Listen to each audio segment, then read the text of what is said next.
আসসালামু আলাইকুম প্রিয় দর্শক, সবাইকে স্বাগত জানাচ্ছি। ইরানের শনির দশা যেন কাটছে না, একের পর এক বিপদ ইরানকে ঘিরে ধরেছে।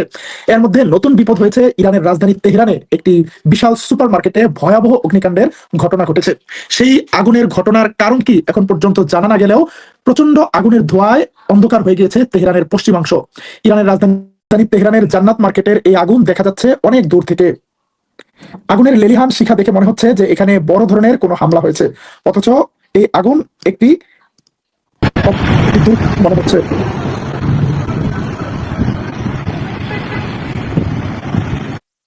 ইরানে গত 2 সপ্তাহ ধরে একের পর এক অগ্নিকাণ্ডের ঘটনা ঘটছে, বিস্ফোরণের ঘটনা ঘটছে। এই ঘটনাগুলোর কারণ অনুসন্ধান করতে যেয়ে গলদঘর্ম হচ্ছে ইরানের নিরাপত্তা বাহিনী।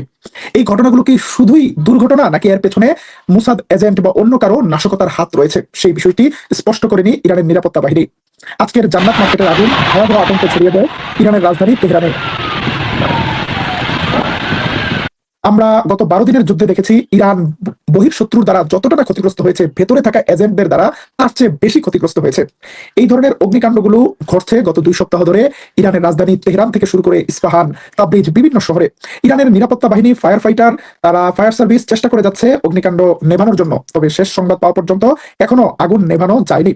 তবে এই ঘটনায় এখন পর্যন্ত কোনো হতাহতের সংবাদ জানা যায়নি। ইরান সর্বোচ্চ চেষ্টা করছে অগ্নিকাণ্ড নেভাতে।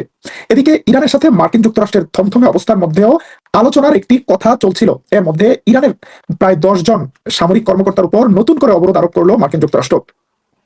অবরোধ আরোপের কারণে এই ব্যক্তিদের বিদেশে কোনো সম্পদ থাকলে সেটি বাজেয়াপ্ত করবে আমেরিকা এবং তাদের বিদেশ ভ্রমণে নিষেধাজ্ঞা দিয়েছে আমেরিকা।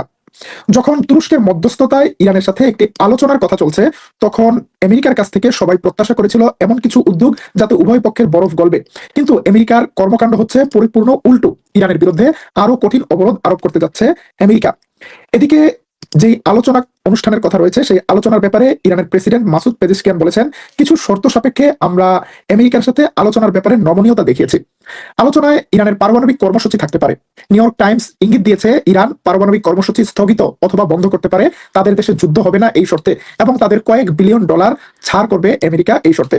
তবে এর আগে নিউ ইয়র্ক টাইমসে একটি প্রতিবেদন এসেছিল যে ইরান তাদের সমৃদ্ধ করা পরমাণুগুলো অন্য কোনো দেশে, তৃতীয় কোনো দেশে পাঠিয়ে দিতে পারে এবং সেখান থেকে এটি আর ফেরত আনবে না, এই অঙ্গীকার দিতে পারে। তবে এই ধরনের সংবাদ সম্পূর্ণরূপে প্রত্যাখ্যান করেছেন ইরানের সুপ্রিম ন্যাশনাল কাউন্সিলের ফরেন পলিসি বিষয়ক সেক্রেটারি ডক্টর আলী বাঘেরি। তিনি বলেছেন ইরানের সমৃদ্ধ পরমাণু কোনো দেশে পাঠানো হবে না, ইরানের বাইরে পাঠানোর প্রশ্নই ওঠে না।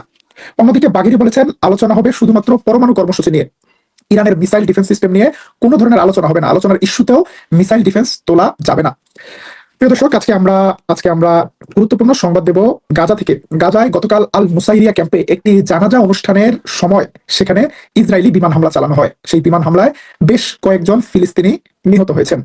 এদিকে আমরা আপনাদেরকে জানিয়েছিলাম যে গাজা থেকে মিশরে যাওয়ার যে রাফা ক্রসিং, যুদ্ধবিরতির দ্বিতীয় ধাপে যাওয়ার শর্ত অনুযায়ী সেটি উন্মুক্ত করা হয়েছে। গতকাল 135 জন ফিলিস্তিনি রাফা ক্রসিং এর সামনে গিয়েছিল, কিন্তু আল জাজিরার তথ্য অনুযায়ী মাত্র 5 জনকে গাজা থেকে বের হওয়ার অনুমতি দিয়েছে, যারা অত্যন্ত গুরুতর আহত, অসুস্থ। এবং শেষ পর্যন্ত কতজনকে বের করতে দিবে সেই বিষয়টি নিয়ে সবার মধ্যেই একটি আশঙ্কা রয়েছে। এখন পর্যন্ত যতবারই যুদ্ধবিরতি হয়েছে, যতবারই ওয়াদা করা হয়েছে যুদ্ধ বন্ধ করার, একটি পক্ষ ততবারই সেটি লঙ্ঘন করছে। সেই পক্ষটির নাম আর নিলাম না, আপনারা এই কমেন্টে লিখতে পারেন। ইতিহাসে তাদের একটি পরিচয়, তারা ওয়াদা করে ওয়াদা ভঙ্গ করার জন্য।